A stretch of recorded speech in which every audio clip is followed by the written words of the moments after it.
কুরবানি বংশগঞ্জিত পদ্মা পাড়ি জিনিসপত্র জুটিয়ে এনে গ্রামে মানুষ বেশি কিনে উৎসবে কোনো বেলে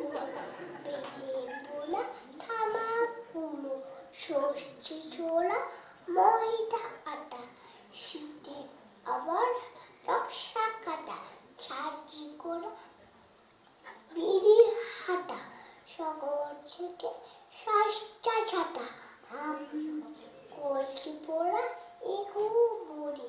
মাছি যত বেড়ায় উড়ি করে আটি নঙ্গবে আল্লো খাতে চাহি মেয়ে অন্য খানায় পথে পারি গান শুনে ফিরতে করা বানাচ্ছি শানি কাটে জল ছিটে সালাদ করে